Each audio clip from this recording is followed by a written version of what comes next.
certo. Vamos lá então. Eu vinha comentando com vocês que o assunto câncer de boca gera dúvidas com frequência no Telesaúde, que a gente recebe uma série de questões, seja questões especificamente associadas a um caso de um paciente que foi atendido, como também dúvidas genéricas com relação ao momento de fazer biópsia, a maneira de conduzir após o estabelecimento diagnóstico, como encaminhar o paciente. Então, é um assunto que a gente considera bastante importante. Eu acho que a gente está realizando esse tipo de web palestra para profissionais além da odontologia, né? Não só o dentista acaba se envolvendo com esse tipo de problema. Bom, essas são as imagens que eu estava explicando e vocês não estavam enxergando antes. Então, lesões que têm um aspecto clínico agressivo, um aspecto clínico que assusta, mas, na verdade, não são casos de câncer de boca. Até são casos que levantam o câncer de boca como uma das hipóteses, né, um dos diagnósticos diferenciais. Bom, então, seguindo, eu vinha falando dessas lesões ulceradas, né? Tanto em A, quanto B, quanto em C, a gente tem úlceras que poderiam levantar como hipótese o carcinoma espinocelular, que é o tipo de câncer mais comum em boca. Mas, na verdade, o que a gente está observando aqui são casos que realmente sugerem essa hipótese, mas se trata em A de cialometaplasia necrotizante, em B, uma micose profunda, a paracoccidiose micose, bastante comum no nosso país, especialmente na região sul, na região sudeste, e a histoplasmose, que é também uma doença fúngica, uma micose profunda, que acaba sendo mais comum em paciente imunossuprimido. E a paciente ilustrada em C era uma paciente que era HIV positiva, não se sabia HIV positiva, e a gente descobriu a partir do momento em que se identificou essa lesão. Já nesse slide a gente vê 4 imagens de lesões que não são exatamente iguais, elas se parecem um pouco por terem áreas ulceradas, mas em A a gente vê uma lesão que já tem um aumento de volume mais importante, né? E se a gente pudesse fazer a palpação bidigital desse lábio, a gente já vê que é uma área endurecida, né? Principalmente na região da borda da lesão. Em B, a gente observa uma lesão que tem áreas brancas e áreas vermelhas. Em C, uma lesão ulcerada em borda de língua, que também tem uma área de placa branca na região mais posterior. Então aqui a gente vê áreas brancas em placa, que sugeririam isoladamente uma leucoplasia, mas pela presença da úlcera nessa região mais anterior, a gente já coloca como uma hipótese o carcinoma espinocelular. E também em D, essa depressão no lábio, em um lábio que já tem alterações de cor, né? A gente percebe uma perda de nitidez entre pele e lábio, também já sugere se tratar de uma área onde aconteceu a transformação maligna. Então, todos os 4 casos aqui, então, casos de carcinoma espinocelular de boca. O que é o carcinoma espinocelular? É um tumor maligno, né? E câncer é sinônimo de tumor maligno, né? Não existe câncer benigno, como vocês já devem ter escutado. E esse tipo de câncer ele tem origem em células da camada intermediária do epitélio que reveste a boca. A gente sabe que esse tipo de lesão tem predileção por algumas regiões da boca, que é o lábio inferior, como a gente está vendo aqui nessa lesão. Borda de língua, nessa área que eu estou indicando. E também o assoalho de boca. São essas as regiões preferenciais, mas não são regiões exclusivas, né? O carcinoma de boca pode acontecer também em outras partes da boca. E falando um pouquinho a respeito de fatores de risco, a gente sabe hoje, está muito claro que o fumo é o principal fator de risco para a ocorrência dessa doença. Isso porque já foram identificadas mais de 60 substâncias cancerígenas. É claro que a gente sabe que muitas vezes esse hábito acaba sendo adquirido em idade precoce. Então, ao longo do tempo, a exposição sucessiva e por longo tempo a essas substâncias cancerígenas acaba levando o aparecimento da doença. Um ponto que é importante diz respeito ao efeito cumulativo da exposição a esse fator de risco. Ou seja, quanto mais tempo a pessoa se expõe ao maior número de maços por ano, maior é a chance de a lesão acontecer. Isso quer dizer que se a pessoa consumiu esse indicador que é massa-usano entre 1 a 25, ela vai ter 15 vezes mais chance de apresentar lesão. E se consumiu mais do que 100, 28 vezes mais. Então isso é bastante importante e é um fator que pode ser utilizado para encorajar o nosso paciente a abandonar o hábito. Embora a gente saiba que essa questão de abandono do fumo é bastante delicada e bastante difícil de a gente alcançar sucesso. Outro ponto importante diz respeito ao abandono do fumo no que diz respeito relacionado com o risco. Então, ex-fumantes entre 1 a 10 anos, ou seja, o indivíduo que parou de fumar há 1 ano até 10 anos, ele tem uma diminuição do risco para 6 vezes. Então, ele tem 6 vezes mais chance, enquanto que o fumante regular tem, nesse indicador aqui, 23 vezes mais. E aquelas pessoas que param de fumar há mais de 10 anos, ou seja, depois de 10 anos, esse risco cai bastante. E esse indivíduo passa a ter apenas 20% mais chance, o que é pouco se considerado o fumante regular ou a pessoa que se mantém fumando ao longo do tempo. Então esse também é um dado que pode ser utilizado com o nosso paciente no sentido do convencimento dele de que é importante ele parar de fumar. Isso com relação ao câncer de boca, né? Sem contar os outros problemas de saúde. Segundo fator de risco importante para a ocorrência do câncer de boca é o consumo de álcool. E se a gente observa esse gráfico, que é um dado que não é muito novo, é um dado de 2003, a gente percebe que o consumo de álcool vem aumentando dramaticamente nos últimos anos. Esse gráfico ele pega de 1960, mais ou menos, até 2001, e a gente vê esse crescimento bastante acentuado no número de litros de álcool consumidos por ano. Então, que alcança a marca de 155% nos últimos 40 anos. Então, isso é bastante importante, é um fator que está diretamente e importantemente associado à ocorrência do câncer de boca, e a gente sabe que existe um apelo comercial bastante forte para que esse consumo cresça. Então, indivíduos já adolescentes têm esse estímulo vindo por parte da mídia, né? E vendendo a ideia de que ele vai ser mais bem aceito na medida em que começar a consumir de forma regular bebidas alcoólicas. Um terceiro fator de risco importante, principalmente relacionado ao câncer de lábio, né? O fumo e o álcool seriam mais importantes para aquelas lesões que acontecem dentro da boca e a radiação ultravioleta mais para o câncer de lábio.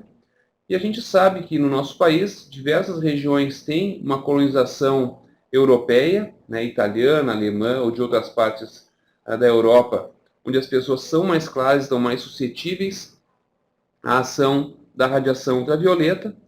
E em muitos lugares a gente observa uma tradição agrícola, então acaba acentuando mais a forma como as pessoas se expõem a esse importante fator de risco. Outros fatores são discutidos na literatura e até na sociedade, mas não tem uma comprovação muito bem estabelecida.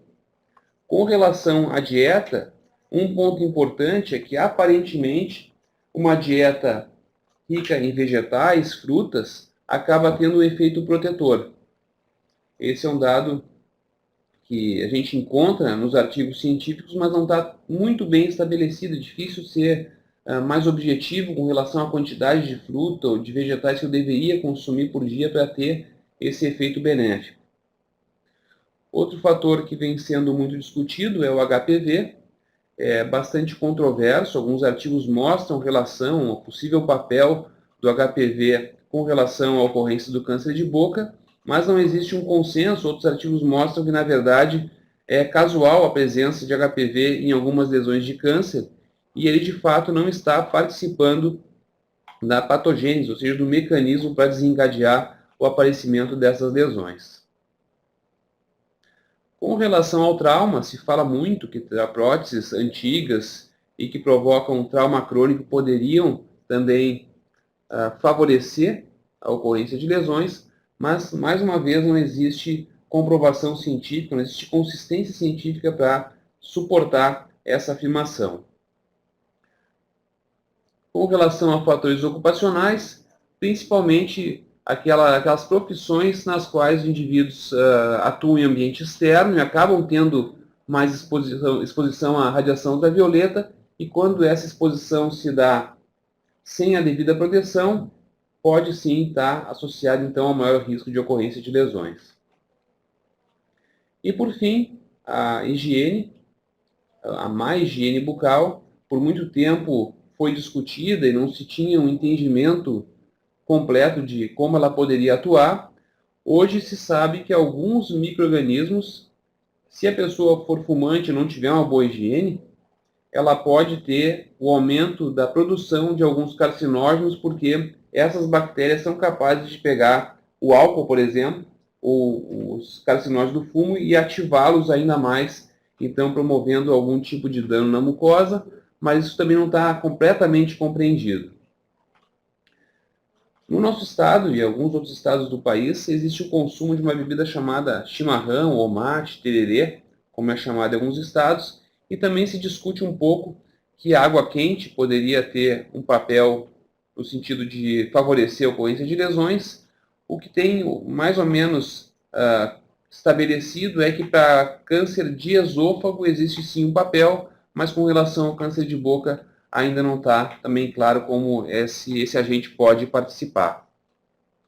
Então, em resumo, com relação aos fatores de risco, o principal mesmo é fumo, bebidas alcoólicas e exposição à radiação ultravioleta.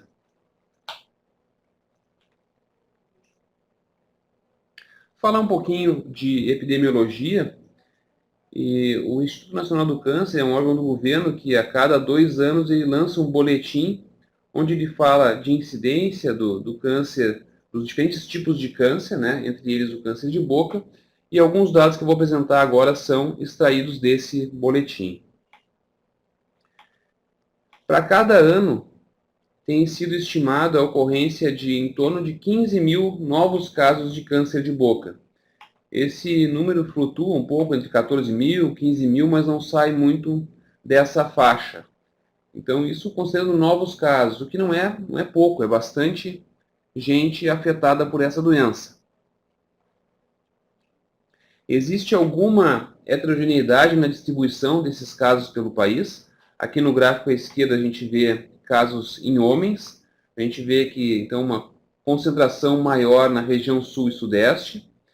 E com relação a mulheres, a distribuição é um pouco diferente, concentrando em São Paulo, Rio de Janeiro e Espírito Santo, alguns estados do Nordeste, e a região menos afetada, tanto para homens quanto para mulheres, acaba sendo a região norte.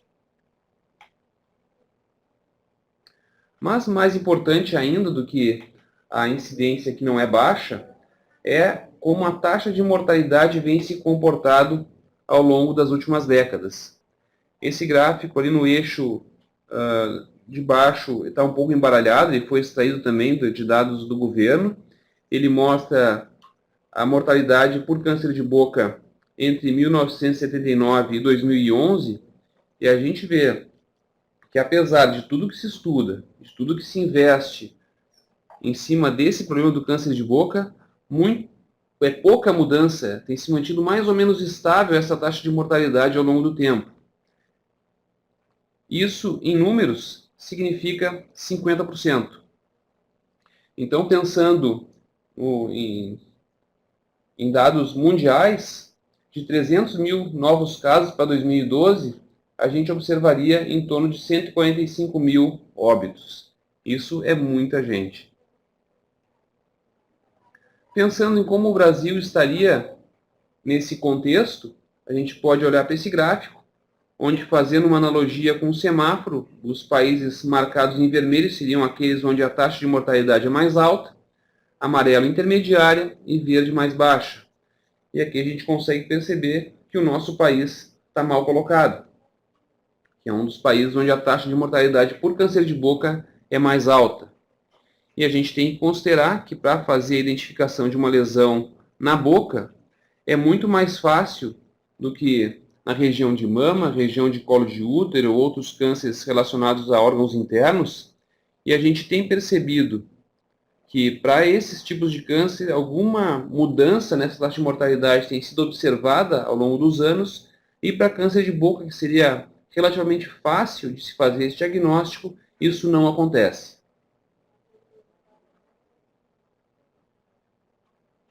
Só para dar uma ideia de como o paciente costuma chegar para a gente, ou em outras palavras, como é o estágio, qual é o estágio do câncer de boca quando o paciente chega para diagnóstico. E isso, embora seja característica clínica, né, a apresentação da doença, eu estou colocando nesse ponto da apresentação, porque esse estágio avançado, no qual a gente faz o diagnóstico, acaba estando muito relacionado à alta taxa de mortalidade que eu acabei de mostrar para vocês. Nessa imagem da esquerda, na visualização do exame extrabucal, esse aumento de volume que eu estou mostrando aqui embaixo já representa a disseminação para linfonodos regionais de um carcinoma espinocelular que está acontecendo dentro da boca.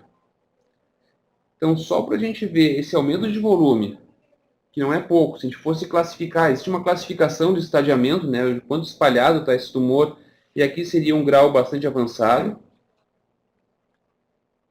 pelo tamanho desse linfonodo que está acometido por metástase regional, né, a disseminação regional do tumor. E dentro da boca a gente vê uma extensa lesão, levando à destruição do tecido. A imagem não consegue ser muito fiel, era bastante difícil de examinar esse paciente. Pelo menos a metade anterior da língua já não tinha plano muscular, porque a lesão estava se infiltrando, ela vai destruindo, provocando necrose desses tecidos e também se infiltrando para a região do assoalho de boca. Para vocês terem ideia, a partir do exame radiográfico, a gente pode observar que toda essa área da mandíbula que eu estou indicando está infiltrada pela lesão. Inclusive, esses dentes aqui próximos, eles apresentavam mobilidade porque todo o tecido ósseo adjacente já tinha sido envolvido também pelo crescimento da lesão. Numa situação como essa, num estágio avançado como esse, é muito pouco que a gente pode oferecer para o paciente do ponto de vista de tratamento. E isso acaba, então, justificando essa alta taxa de mortalidade que a gente observa a partir dos dados do governo. Mais um exemplo de paciente diagnosticado no serviço público, num serviço de atenção secundária, um centro de especialidades odontológicas. De novo, esse aumento de volume que está aparecendo na região submandibular e região cervical é um enorme linfonodo representando uma metástase regional de uma lesão que tinha começado dentro da boca. Então essa acaba sendo a realidade do momento do diagnóstico, e isso explica, como eu falei, o prognóstico ruim, o prognóstico pobre que a gente observa com relação a essa doença. Aí uma pergunta, então, que fica, né, e que o dentista clínico que não está habituado, não tem treinamento para fazer diagnóstico de lesões de boca, acaba nos fazendo, né? Como é que eu faço o diagnóstico? E a nossa impressão dessa pergunta é que a impressão que fica é de que é depositada uma confiança muito grande no profissional especialista, como se a gente tivesse algum recurso mágico para fazer esse diagnóstico.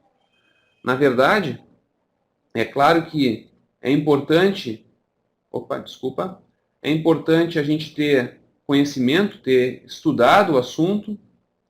É claro que algum tempo fazendo isso, algum tempo de experiência é fundamental para a gente poder reconhecer ou desconfiar de que se trata ou não se trata de uma lesão desse tipo, mas fundamentalmente o que deve ser feito é a busca ativa de lesões, sem examinar os pacientes, sem fazer o exame sistemático, repetitivo, às vezes até cansativo, da mucosa bucal, de toda a boca de todo o paciente, a gente não consegue encontrar as lesões. Sem encontrar a lesão, a gente não desconfia, sem desconfiar, a gente não diagnostica, e o problema continua como tem se mantido, como eu mostrei para vocês. E essa é, então, a mágica. A mágica é o nosso roteiro para diagnóstico, que é o exame clínico, é o nosso processo diagnóstico que envolve anamnese, ou entrevista dialogada, como alguns autores costumam chamar hoje em dia, exame físico extrabucal, exame físico intrabucal. E respeitar cada etapa da anamnese, pegando os dados de identificação do paciente, levantando a história médica, e muitas vezes os pacientes filtram a informação de doenças sistêmicas, né? Ele acha que não tem relação com o que acontece na boca, ou ele acha que se ele relatar algum problema de saúde geral, ele não vai ser atendido, porque o dentista já fica com receio e não faz nenhum tipo de procedimento se a pessoa tem alguma doença, se relata alguma doença. História familiar, os hábitos de fumo, bebidas alcoólicas, né, o consumo passado e atual dessas substâncias. Queixa principal, ou seja, o motivo que trouxe o paciente para a consulta. O levantamento da história da doença atual, a história da queixa principal, que é um detalhamento de como essa lesão, essa situação apareceu, foi se modificando. Eu vou falar um pouco mais disso num slide adiante. E daí sim a gente passa para o exame físico. A gente tem a ideia distorcida de que o bom profissional em estomatologia ou patologia é aquele que pede o paciente abrir sem nem conversar com ele, abrir a boca sem nem conversar com ele direito e já lança uma hipótese de diagnóstico. E na verdade o nosso treinamento é para exatamente respeitar cada etapa da avaliação, porque cada etapa vai ser importante na obtenção de dados objetivos e dados subjetivos, né, que são os sinais e sintomas relacionados à doença.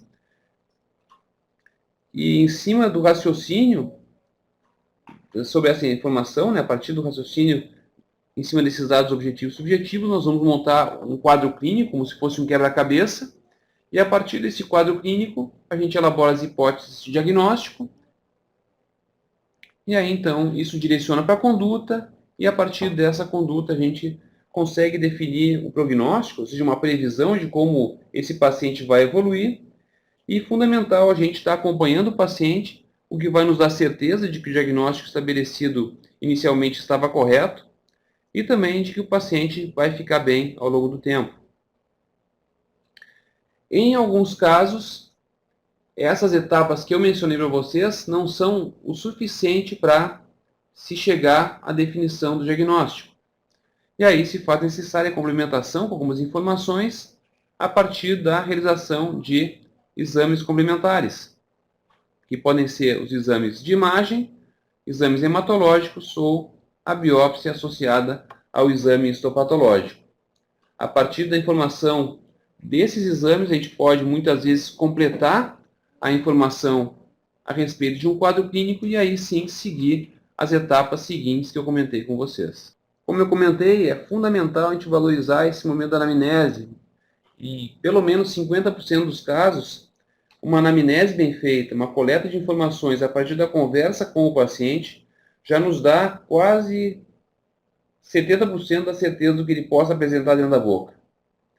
Então, a partir dessa conversa, a gente vai perceber, a partir do relato do paciente, a partir da percepção do paciente, onde essa lesão foi percebida inicialmente, o que chamou atenção para ela, se havia dor, se não havia dor, se causava algum tipo de incômodo, se houve mudança desde que foi notada, se ela cresceu, se ela se manteve estável, se tinha percebido lesões semelhantes em outras partes do corpo ou ainda dentro da boca, se a lesão foi precedida ou acompanhada por outras alterações, como febre, mal-estar, isso às vezes sugere uma doença sistêmica, uma doença infecciosa, ou que não está se restringindo à boca.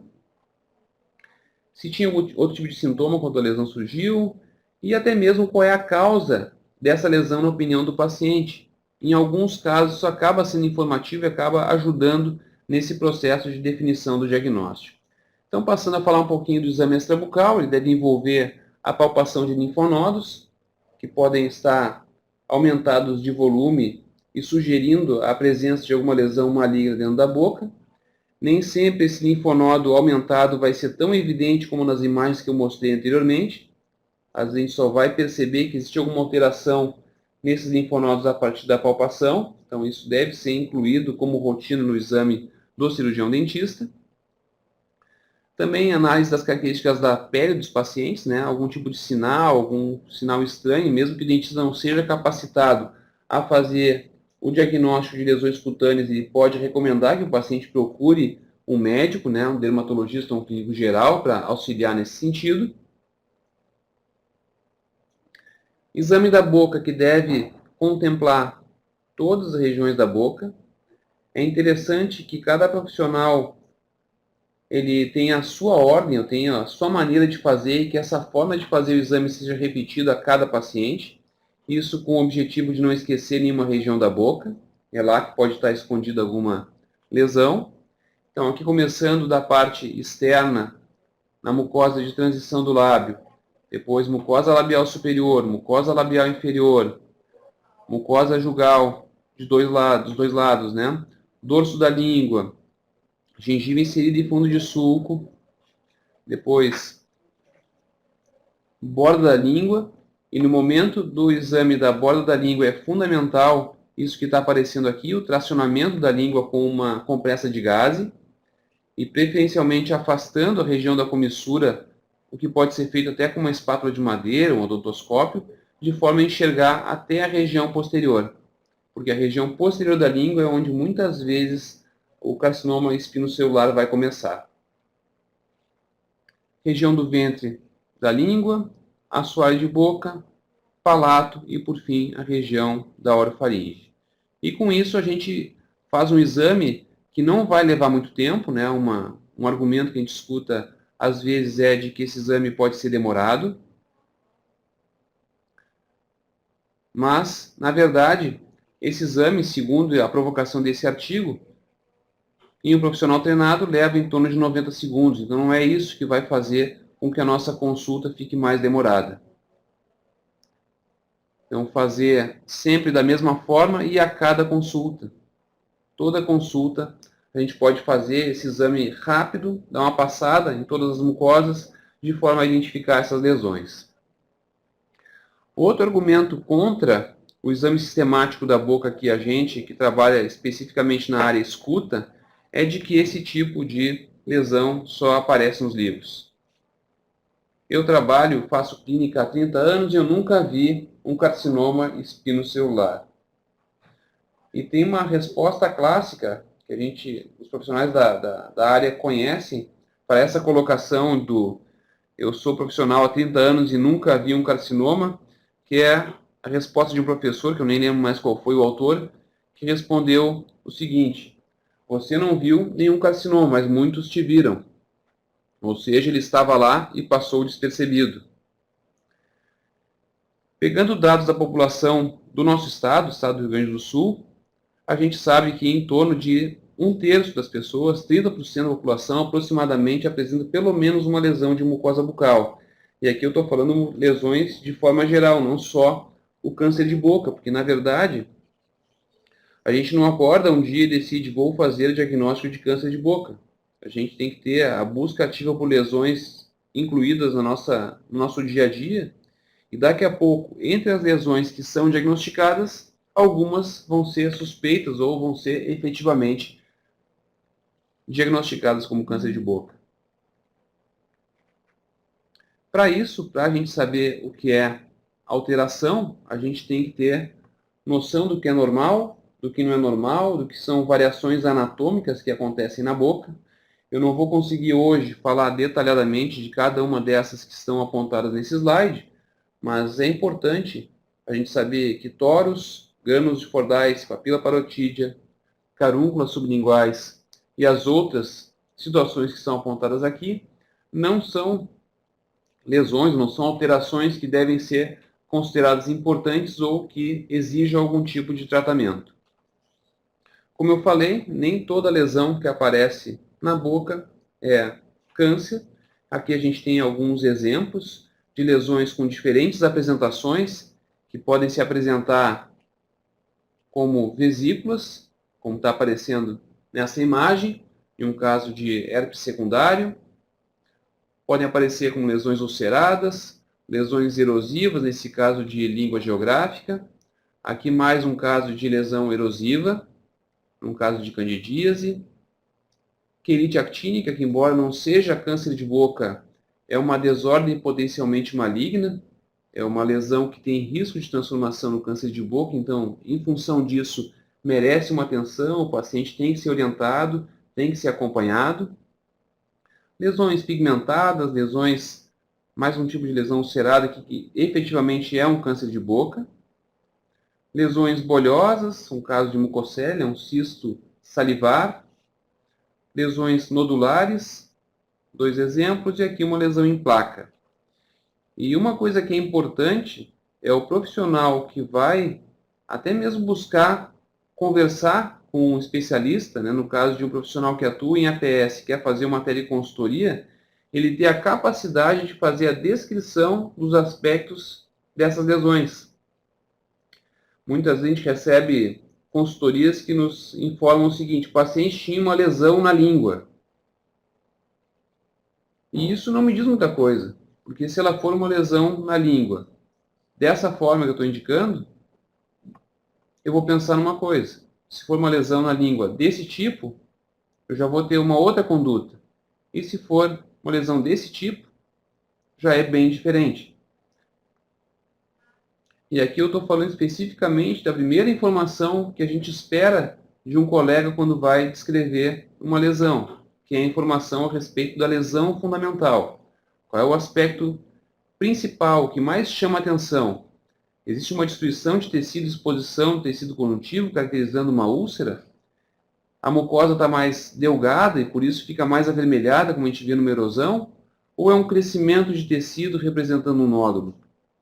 Esse é um dos tantos aspectos que a gente pode incluir na descrição da lesão, além da sua cor, consistência, localização, tamanho, e que ajuda um profissional especialista a dar o suporte para quem está atuando em APS e que muitas vezes não tem o treinamento para fazer o diagnóstico desse tipo de situação. A gente escuta muito na descrição da aparência de um carcinoma espinocelular, do câncer de boca, com uma lesão ulcerada. E o que a gente vê nessa imagem é uma lesão ulcerada. Mas nem toda lesão ulcerada vai nos fazer pensar em câncer de boca. A primeira coisa que a gente tem que perguntar para o paciente é quanto tempo apareceu, se ela dói ou não dói, né? Aquelas informações de história da doença atual que eu tinha comentado anteriormente no outro slide. E aqui, o acompanhamento, que eu falei que é super importante, vai nos mostrar que após 2 semanas vai haver cicatrização completa daquela lesão.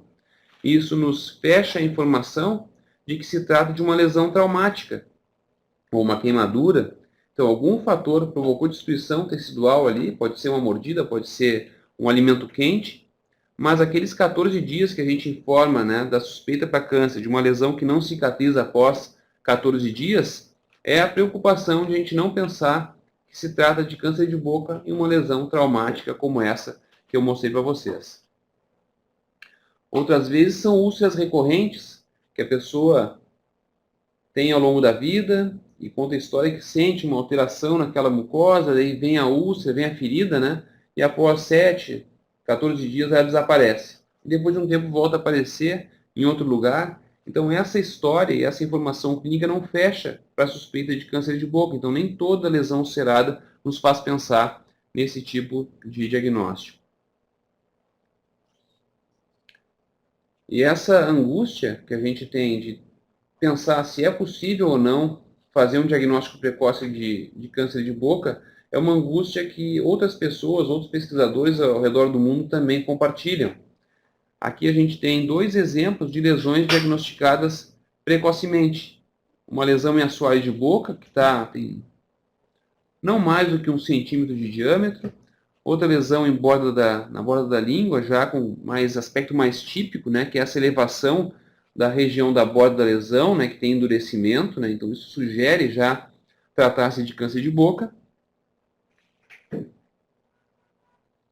Aqui outros exemplos, né, aqui a gente já está falando então de características clínicas das lesões. Na maior parte das vezes, sim, as lesões são ulceradas, têm consistência endurecida. A questão da dor, né, a ausência de dor que a gente descreve nos casos de câncer de boca é mais no início do curso da lesão. Então, inicialmente as lesões não doem, mas à medida em que a ferida vai ficando maior, acontece a infecção secundária dessas lesões, e em função disso, dessa infecção secundária e o processo inflamatório ali estabelecido, o paciente pode referir dor. Então, a presença de dor não é um indicador preciso para desconfiar ou não de câncer de boca. Em casos como esse, onde a lesão já é mais extensa, a gente vê essa elevação de borda, essa área extensa de úlcera, não resta muita dúvida do ponto de vista clínico de que se trata de um carcinoma espinocelular. Mas, de qualquer forma, sem fazer a biópsia, a gente não consegue ter certeza desse diagnóstico. E para chamar atenção disso, já comecei lá no início da apresentação mostrando algumas lesões feias, como essa, que na verdade se tratava de outra situação. Então aqui uma lesão em rebordo, né, na região de molares, estendendo para o palato, né, a região do palato, e que tem essa elevação da borda que é bem característico do câncer de boca. Outras vezes, as lesões têm um crescimento, que a gente descreve como um crescimento vegetante, essa superfície irregular.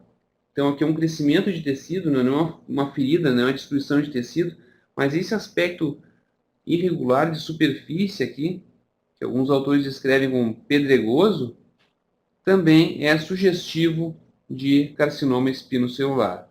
Mas, de novo, repito, só com exame ou biópsia histopatológico para a gente ter certeza do que se trata.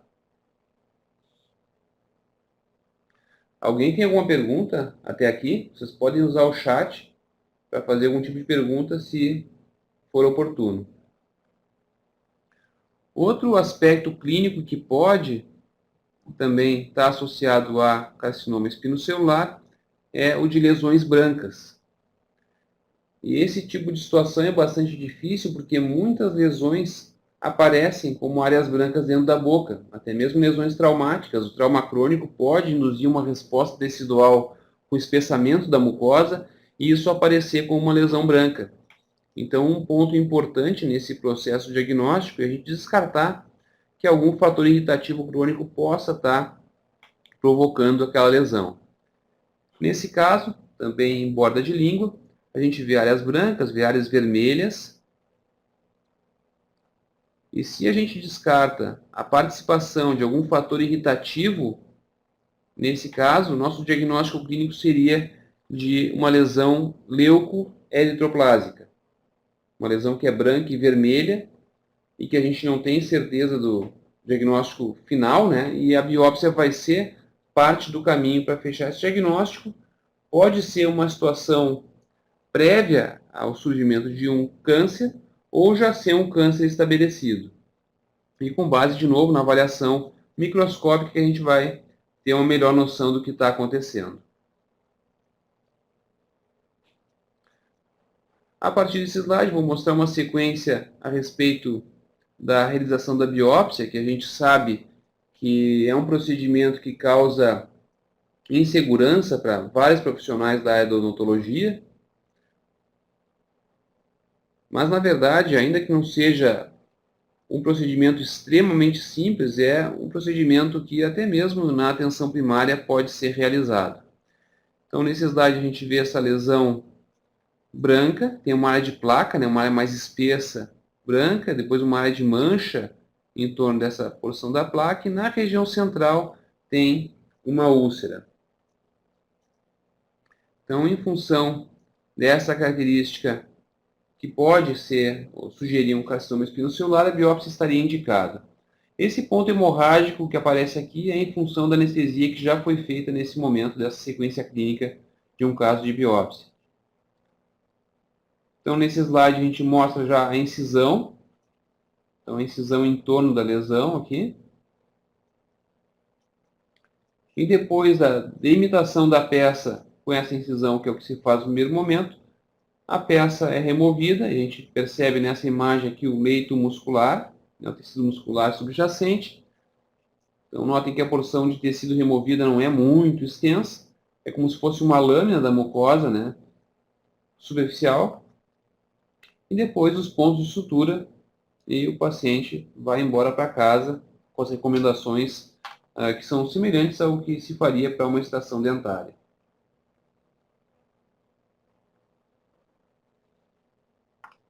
E a confirmação do diagnóstico é, então, como eu comentei com vocês, a partir da visualização das células epiteliais invadindo o tecido conjuntivo. Células epiteliais vão ter uma série de características aberrantes, né? Não é nosso objetivo aqui detalhar essas características, mas só para ilustrar para vocês que a definição se dá mesmo a partir desse tipo de exame. Na imagem da esquerda, a gente vê uma lesão ulcerada em pilar amidaliano, né, que a gente tem o molar, a região retromolar, a porção posterior da língua, que a gente já está indo na direção da garganta. E aqui para chamar a atenção da importância do afastamento dos tecidos para a gente ter uma visualização completa da boca. Esse é o típico caso que, se a gente não faz o afastamento com uma espátula de madeira, a lesão pode parecer despercebida. Então, notem como é importante a gente ter essa preocupação.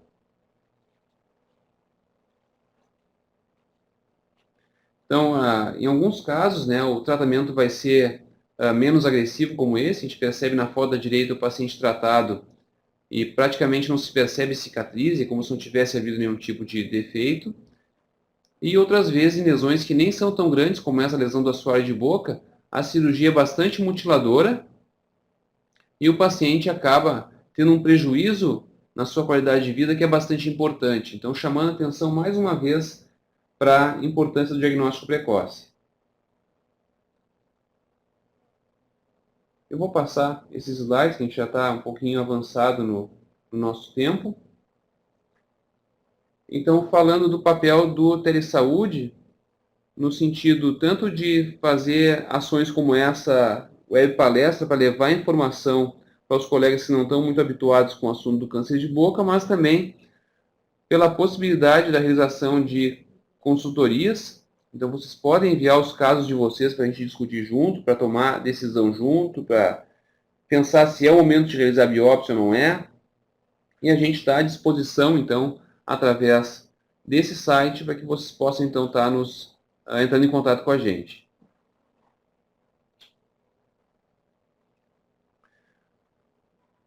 Eu tinha mais algumas coisas para falar, mas isso pode ficar para outro momento. Eu ia falar um pouco também das lesões que precedem o câncer de boca, mas isso pode ficar para uma outra situação.